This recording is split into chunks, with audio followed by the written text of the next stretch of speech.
السلام عليكم ورحمة الله. ازيكم عاملين ايه؟ يا رب تكونوا بخير. النهاردة هنعمله مع بعض كده طريقة حلوة قوي وسهلة جدا للكسكسي. انا من عشاق الكسكسي اللي كنت ببقى مستصعباه ان انا ما بعرفش اعمله. كانت والدتي ربنا يديها الصحة والعافية بتعمله لنا على طول كده، وانا بحب اكله قوي. فطبعا هي دلوقتي ربنا يديها الصحة يعني بتتعب طبعا من شغله، فمش بتعمله زي الاول. فانا عايزة اعمله بقى وخلاص. المرة دي بجد نويت ان انا اعمله واجربه، والحمد لله نجح معايا بطريقة سهلة جدا جدا جدا، ما خدش معايا وقت. وبصي شكله في الاخر طلع ازاي. يعني انت لو مش بتعرفي تعملي زي كسكسي اتعلمي معايا المره دي وهيعجبك وهيطلع معاكي سهل وهتعملي. اهم حاجه معايا هنا ايه؟ الكبه اللي انت شايفاها دي هي اهم حاجه. لو ما عندكيش الكبه دي مش هتغلبي برضك، هتلاقي بديل بس هياخد معاكي وقت. هي كبه الخلاط العاديه خالص. هحط الدقيق بتاعي كده زي ما انت شايفه، دقيق عادي اهو نخلاه وحطاه. هحط بقى الكميه اللي انا عايزاها، كيلو على قد ما انت عايزه هتعملي.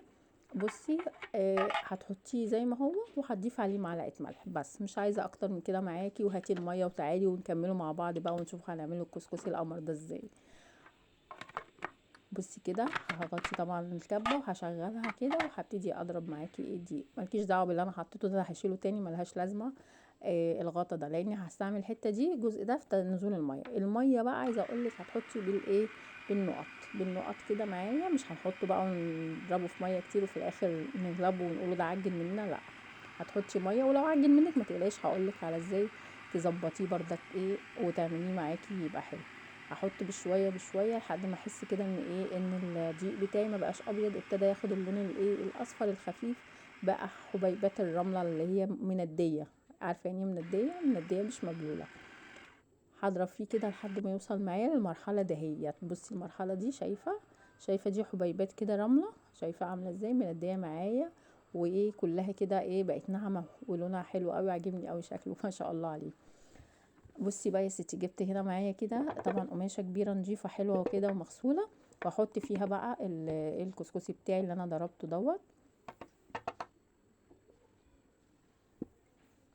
بصي بينزل معايا طبعا هو لازق شويه، فكل ده بتفرولي. بصي بيبقى معاكي عامل ازاي. كل ده بتضغطي عليه كده بيفك كله، ما فيش مشاكل. معلقه بقى ونزلي كل ده. انا بشتغل بايد واحده فمعلش اعذروني يا جماعه. هنزل بقى كل الكسكسي ده كده معايا.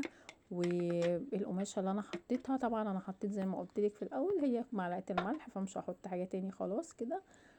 هو ده اللي انا طالباه بس. وهحطه معايا بس ايه اللي هتكوني مجهزاه معايا دلوقتي.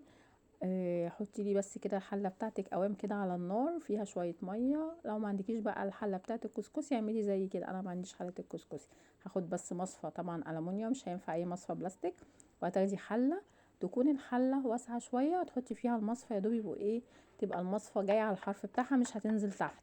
تمام كده عشان الميه ما تخشش في قلب المصفى. مش عايزه الميه توصل ايه لجوه المصفى، او توصل للايه للكسكسي بتاعنا. بفروله كده معاكي وبفكه زي ما انت شايفه كده عشان ايه يبقى ما يتحطش يكلكع معايا لما احطه على النار. تمام. انا سايبه الميه بقى بتغلي كده، وخليكي معايا مركزه عشان تشوفي هنعمل فيه ايه. خلاص كده فكيته على قد ما فكيته. هبتدي بقى ايه اهو. بصي المصفى فاضيه ازاي مفيهاش ميه، الميه تحتيها في الحله، اي حله عندك ما تشغليش دماغك بشكلها يعني. وتكون على قد ما تقدري الاتنين مقربين لبعض في المقاس. عشان ايه؟ عشان المصفى بتاعتك تبقى مقفله كده حوالين الايه الميه. ماشي كده. هحط طبعا ربطته ربطه خفيفه كده او ربطه جامده، ماشي مفيش مشاكل. المهم ان انت ايه هتفكيه معاكي، فما تبقيش تربطي قوي عشان لما تفكيه وانت شغاله بيه على النار ما يبقاش معاكي مشكله. هقفل اللي ده كده بايه، بخرقه تانية او قماشه تانية مبلوله ميه. وطبعا انا دلوقتي بس كده عشان الجزء ده انا يا دوبك سبته يا دوبك حوالي ربع ساعه تقريبا على النار. الميه بتغلي تحتيه بيطلع بخار كده. وفتحته دلوقتي كده، هديت النار خالص وفتحته. بصوا هديله تقليبه كده. لسه طبعا في شغل كتير فيه شويه يعني مش كتير قوي. طلعته بقى من على النار، حطيته كده زي ما انت شايفه وضربته ضربه تانية في الكبه. تمام. ضربته ضربه تانية في الكبه. وبعدين هرجع تاني احطه على النار مدة كمان 10 دقايق تانيين.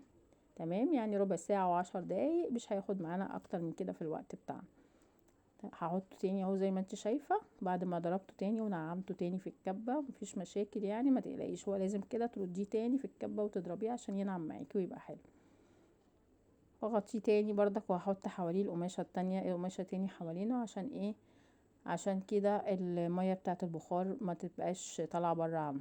بصي بقى كده ايه ده كده في الاخر خلاص. انا بقى بفكه بردك كده وبقلبه بردك وهو على على النار على المية يعني. بقلبه على قد ما اقدر عشان ايه كل اللي فوق على الوش يستوى زيه زي اللي تحت، ما يبقاش بس اللي تحت هو اللي ايه اللي خد البخار اكتر واللي فوق لا.